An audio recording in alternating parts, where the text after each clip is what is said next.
اعوذ باللہ من الشیطان الرجیم بسم اللہ الرحمن الرحیم۔ تختی نمبر 2 ہم پڑھ رہے ہیں حروف مرکبات۔ یہاں تک ہماری ہو چکی ہے۔ آگے ہم سبق پڑھتے ہیں۔ سبق پڑھنے سے پہلے ایک بار آپ پیچھے سے اس کو دہرا لیا کریں تاکہ کوئی کمی وغیرہ ہے تو وہ پوری ہو جائے، یا جس چیز کی آپ کو سمجھ نہیں ہے تو وہ آپ مجھے کمنٹس میں ضرور بتایا کریں کہ یہ والی چیز ہم ایسے پڑھ رہے ہیں، اس کو کیسے ٹھیک کرنا ہے، تو میں آپ کو ضرور رہنمائی کروں گی۔ انشاءاللہ آپ کا وہ تلفظ ٹھیک ہو جائے گا۔ آگے سبق پڑھتے ہیں۔ بسم اللہ الرحمن الرحیم۔ یا ہا تا ہا۔ اب ہا کو ہم دو طرح سے پڑھ سکتے ہیں، اس طرح بھی اور اس طرح بھی۔ اس طرح بھی لکھا ہوا آتا ہے تو اس کو بھی ہا ہی پڑھنا ہے، اور اس طرح بھی ہا۔ یا ہا تا ہا نون تا۔ یہاں پر اوپر میں نے آپ لوگوں کو بتایا تھا کہ جب ہا کے اوپر دو نقطے آ جاتے ہیں تو وہ تا ہوتی ہے، اسی طرح اس ہا کے اوپر بھی دو نقطے ہیں تو اس کو بھی ہم نے تا پڑھنا ہے۔ نون تا ہا، یا ہا با، با ہا الف، با ہا میم، دال ذال، جیم دال، خا ذال، را ز، جیم را، خا ز، را ز۔ اب را اس طرح بھی ہو سکتا ہے، اس طرح بھی، اسی طرح زا اس طرح بھی لکھا ہوا آ سکتا ہے تو اس طرح بھی، تو یہ دونوں پھر را اور زا ہوں گے۔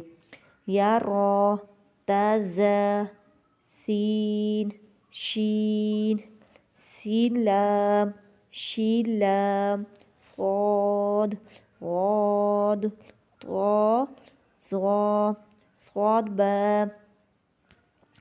اب آپ نے صرف ایک خیال کرنا ہے، جس طرح یہ ہے نا سین لام، ان دونوں کو ناک میں نہیں جانے دینا، اور سین اس کے اب تلفظ آپ نے ٹھیک پڑھنا ہے تاکہ کوئی بھی کمی نہ رہے۔ تو آج انشاءاللہ ہم یہ 4 لائنیں پڑھیں گے، تو کل سے ہم یہ والا سارا پڑھ لیں گی، تو انشاءاللہ ہماری جو مرکبات والی تختی ہے وہ پوری ہو جائے گی۔ تو ساتھ یہ والا ہے جو کہ ہم یہ والا پڑھ رہے ہیں، تو حروف قلقلہ، حروف حلقی اور حروف یرملون، یقیناً یہ تینوں آپ کو اچھے سے آ گئے ہوں گے۔ تو آگے ہم موٹے حروف کو دیکھ لیتے ہیں۔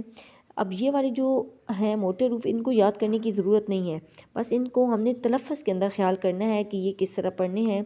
صاد غاد، کیونکہ یہ جب ہم اس کا تلفظ ادا کر رہے ہوتے ہیں تو ہمارا ہونٹ جو ہوتا ہے وہ گول، بالکل ہم اس کو گولائی میں کرتے ہیں، تو یہ پھر اس کو موٹا کر کے ہم پڑھتے ہیں، تو اس لیے آپ نے اس کا خیال کرنا ہے۔ صاد غاد طا ظا غین۔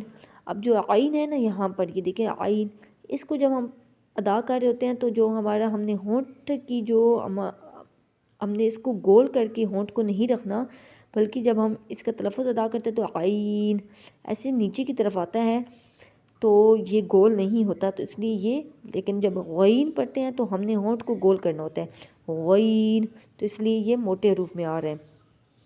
خا یہ بھی موٹا ہے، آگے قاف یہ بھی موٹا حروف ہے۔ اب ہم آواز حروف، ہم آواز حروف کا مطلب یہ ہے کہ جو ملتے جلتے حرف ہوتے ہیں لیکن ہمیں اس کی پہچان تلفظ سے ہوتی ہے اگر ہم اس کا صحیح تلفظ ادا کریں گے۔ تا، طا، طا تھوڑا موٹا ہے لیکن تا باریک ہے، لیکن ہم آواز ہیں، لیکن ہم نے اس کے تلفظ صحیح پڑھیں گے تو یہ ٹھیک ہو جائے گا۔ تا، طا، اسی طرح ثا، سین، صاد۔ اب کیا ہے، تا کو نرم، سین کو سیٹی کی آواز والا، اور صاد کو موٹا۔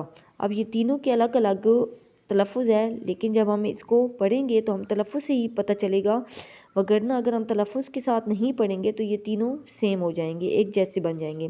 اس طرح اس کو اکثر لوگ ہا پڑھتے ہیں، اس کو ہا، لیکن اصل میں کیا ہے، ہا ہا، پھر آگے کیا ہے، ذال ذا غاد ظا، یہ بھی ایک جیسے لگتے ہیں اگر ہم اس کو تلفظ کے ساتھ نہیں پڑھیں گے، اس کی پہچان بھی تلفظ کے ساتھ ہی ہوگی۔ اسی طرح اکثر لوگ ان دونوں کو باریک کاف پڑھ دیتے ہیں، کاف کاف ایسے کر کے، جبکہ اس کو موٹا پڑھنا ہے، قاف کاف۔ یقیناً آپ کو سمجھ میں آ گئی ہوگی۔ تو انشاءاللہ اب کل ہماری دوسری تختی بھی ختم ہوگی، ہم آگے جائیں گے، ان کو بھی ساتھ ساتھ دیکھتے رہیں گے اور آگے سے بھی پڑھیں گے۔ السلام علیکم ورحمۃ اللہ وبرکاتہ۔